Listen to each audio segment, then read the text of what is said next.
Port-Réal, Père Dragon ou encore les Airiers sont des lieux sublimes et emblématiques de l'univers du Trône de Fer. Pourtant, parmi toutes ces places fortes de Westeros, une seule est chargée d'une histoire aussi sombre que tragique, Harrenhal. Donc avant de regarder ces vidéos, bien évidemment, allez voir l'épisode 3 de House of the Dragon, car aujourd'hui, on va vous raconter l'histoire de ce lieu dont les murs sombres et carbonisés représentent les derniers vestiges de la conquête de Aegon I Targaryen et de ses sœurs épouses.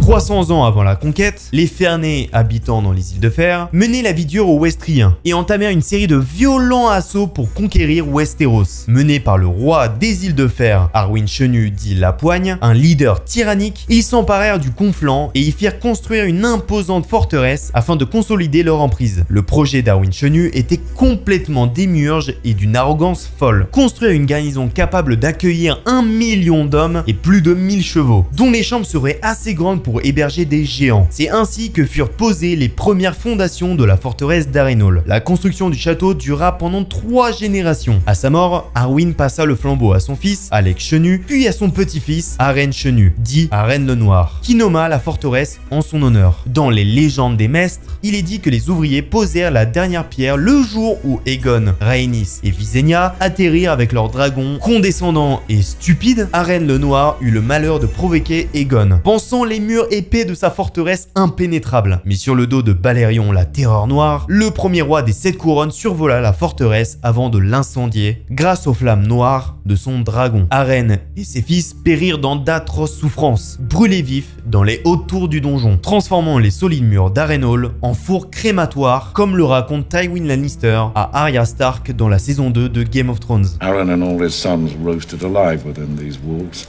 Depuis la chute d'Harrenhal, personne n'a eu le courage et les fonds nécessaires pour restaurer l'imposante bâtisse. Elle est donc restée dans un état délabré et insalubre comme on peut le voir dans l'épisode The Burning Mill. Après la destruction de la lignée des Chenus, plusieurs familles célèbres de Westeros furent chargées de gouverner Harrenhal, dont les Forts, et notamment Simon Fort pendant la danse des dragons, qui ploie le genou devant Daemon et Caraxès, de peur de subir le même sort qu'Arren le Noir et ses fils. Au fil des décennies, Harrenhal est devenu un lieu terrifiant, considéré comme hanté et maudit. Plusieurs de ses dirigeants sont morts dans des circonstances inexpliquées, tandis que d'autres affirment que les victimes de Balerion la Terreur Noire hantent les murs d'Harrenhal. Par sa taille, son emplacement géographique au centre du Conflent, ses terres fertiles aux alentours et sa proximité fluviale, la forteresse reste toutefois une zone stratégique de la plus haute importance, particulièrement au sein d'un royaume divisé entre 2 clans. Harrenhal est également apparue à plusieurs reprises dans Game of Thrones. D'abord dans la saison 1, elle est offerte à Janos Slynt, le commandant du guet de Port-Réal, par Joffrey Baratheon pour le remercier de ses services envers la couronne, à savoir sa participation aux événements qui ont mené à la mort de Ned Stark. Après la défaite des Lannister lors de la bataille du Bois au Murmure, qui se termine par la victoire des forces de Robb Stark et de la capture de Jaime Lannister, Tywin Lannister décide de la reprendre pour y établir un camp et entreposer son armée. Au même moment, Arya, Gendry et Tourtechaude sont faits prisonniers et la jeune Stark devient un temps la servante de Tywin avant de rencontrer le sans-visage Jaqen H'ghar. If I do this thing, a girl must obey.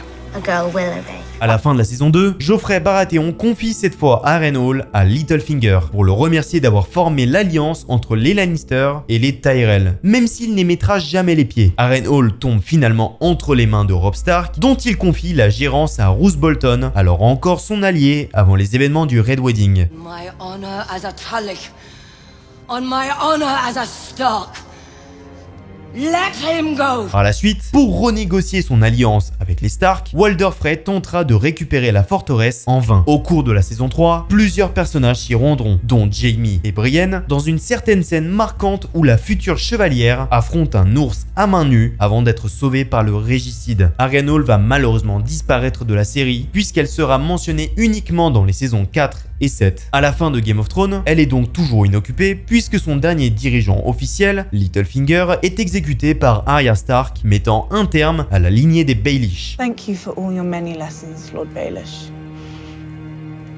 I will never forget them. Et pour la petite anecdote, la version d'Harrenhal présente dans les séries s'inspire des ruines d'Angkor Wat au Cambodge, symbole de l'architecture khmer, étant le plus grand temple religieux au monde. Une grande partie du décor a été construite dans les studios de Banbridge, en Irlande du Nord, près de Belfast, QG des équipes de tournage de Game of Thrones et de House of the Dragon. Harrenhal sera le lieu le plus important de tout le Conflant, région ayant comme suzerain les Tully et dans leurs vassaux les plus connus, les Bracken et les Nerbosques.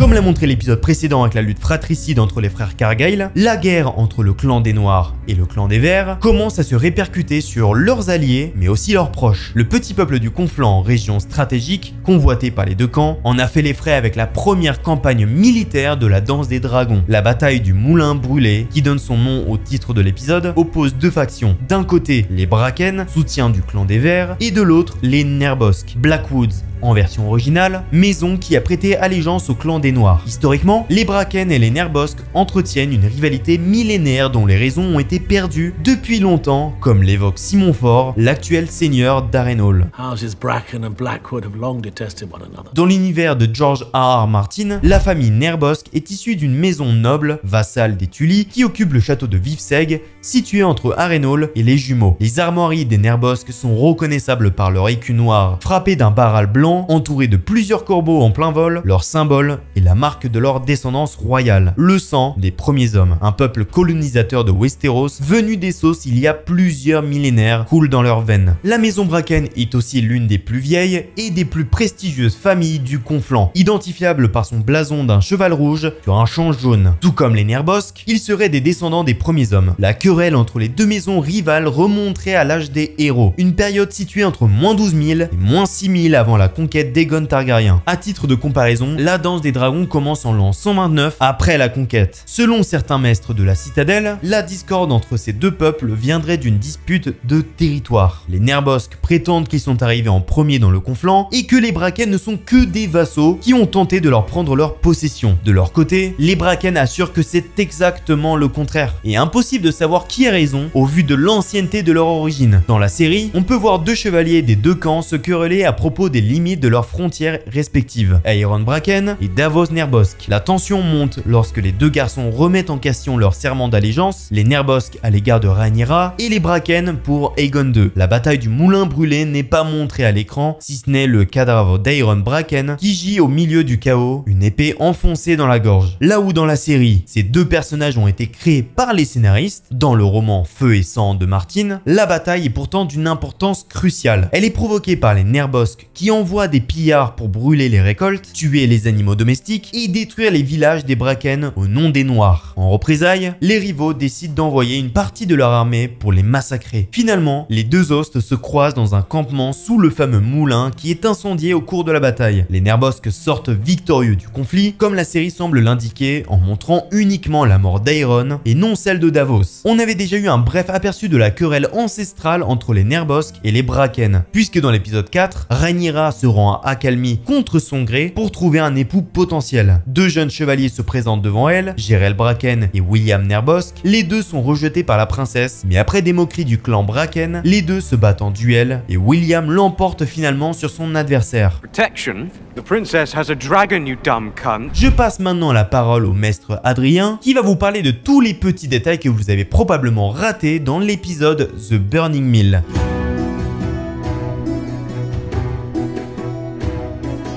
Merci Louis. Je te propose de commencer avec cette enflure de Criston Cole, la nouvelle main du roi d'Aegon II. Contrairement à ses prédécesseurs, vous avez sûrement remarqué que le Lord Commander ne porte pas l'insigne emblématique de sa stature au torse, comme l'ont fait avant lui Otto Hightower et Lionel Fort, et revêt à la place un collier assemblé de petites mains. Il s'agit vraisemblablement d'un bijou différent, porté par les mains lorsqu'elles partent à la guerre. D'ailleurs, on avait déjà vu un collier similaire au cou de Tyrion Lannister, lorsqu'il fut brièvement main de Joffrey Baratheon pendant la bataille de la Nera. Les œufs de dragon que confie confie Rhaenyra à Rhaena sont loin d'être anecdotiques. La réalisatrice de l'épisode, Geeta Vasant Patel, a confirmé qu'il s'agissait bien des futurs dragons de Daenerys, à savoir Drogon, Viserion et Rhaegal. C'est un changement majeur par rapport au roman Feu et Sang, qui laisse entendre que les œufs en question ont été volés à Père Dragon par une noble appelée Elissa Farman, puis vendus au Seigneur de la Mer, le dirigeant de Braavos, expliquant ainsi l'arrivée possible des œufs sur le continent d'Essos. Dans Game of Thrones et la saga du Trône de Fer, d'autres théories subsistent concernant la véritable origine des œufs de Daenerys. Certains prétendent qu'ils seraient en réalité les enfants perdus des dragons de la conquête, Balerion, Vhagar et Meraxes, tandis que dans la série, ils sont offerts au mariage de Daenerys et Khal Drogo par Illyrio Mopatis, un marchand d'épices originaire de Pentos. Selon le négociant, les œufs proviennent des contrées de l'ombre, la partie la plus orientale et la plus mystérieuse d'Essos. Dragon's eggs, Daenerys.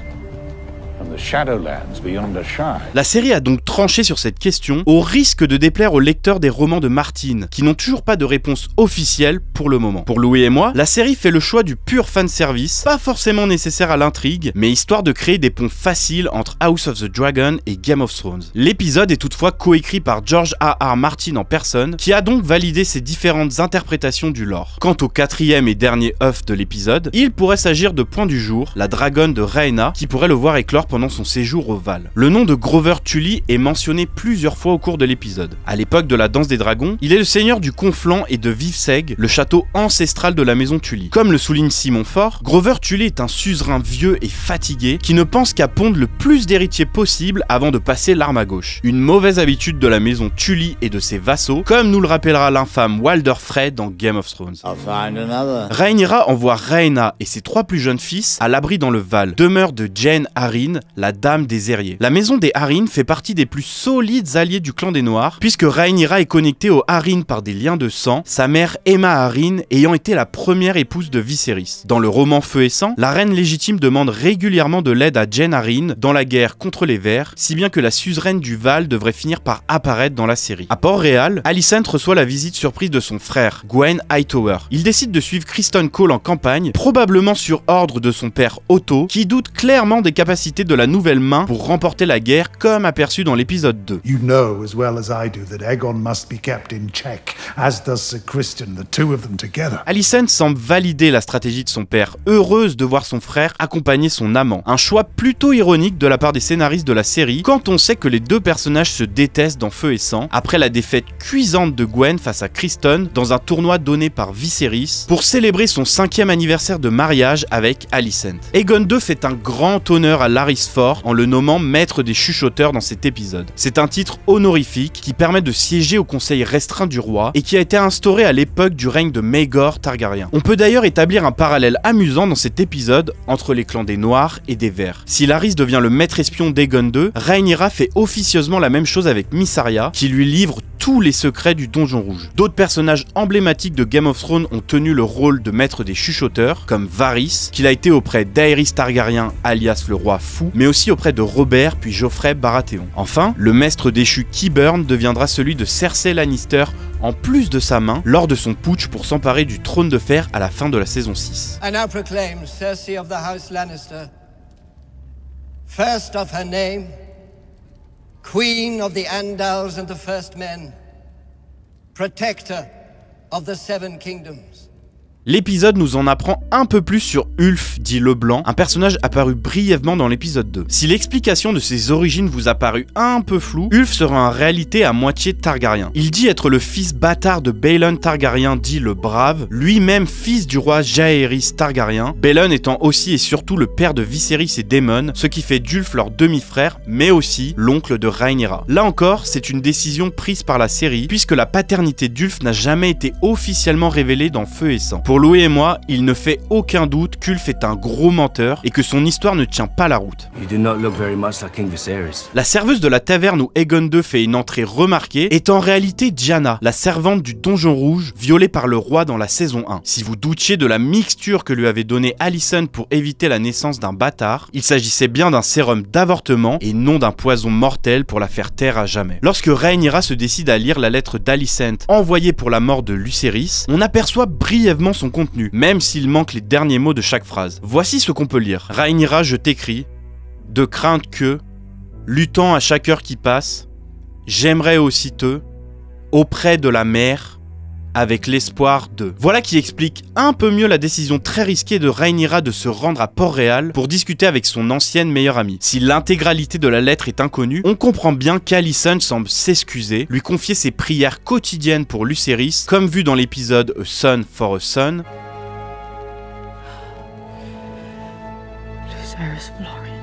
Et possiblement tenter de rouvrir le dialogue entre les deux femmes. Alicent cite d'ailleurs la mère, qui est la déesse des Sept, symbolisant la force des femmes, la fertilité et surtout la paix. Si jamais vous avez fermé les yeux pendant le meilleur moment de l'épisode, c'est bien Millie Alcock, qui incarnait Rhaenyra jeune dans la saison 1, qui fait un petit caméo dans le rêve de Daemon. Et comme on en parlait dans le récap de l'épisode 1, les Targaryens sont souvent sujets à des visions prophétiques de l'avenir. La femme très creepy qu'ils croisent juste après est Alice Rivers, une servante de la famille Fort. Dans cette région de Westeros, Rivers est le nom donné aux bâtards, comme Snow dans le nord, Sand à Dorne ou Pike dans les îles de Fer. À en croire une interview de Gayle Rankin, son interprète, Alice serait âgée d'au moins 400 ans et posséderait d'étranges pouvoirs. Voilà qui n'est pas sans rappeler un personnage mystique de Game of Thrones, la prêtresse rouge, Mélisandre. La tenue que porte Rhaenyra à Port-Réal pour dissimuler son apparence est celle des Septa, des prêtresses de la foi des Sept, la religion dominante des Sept couronnes. Bien que pieuse et pacifique, certaines ont traumatisé les fans de Game of Thrones, comme Septa Unella, qui a torturé Cersei sur ordre du Grand Moineau.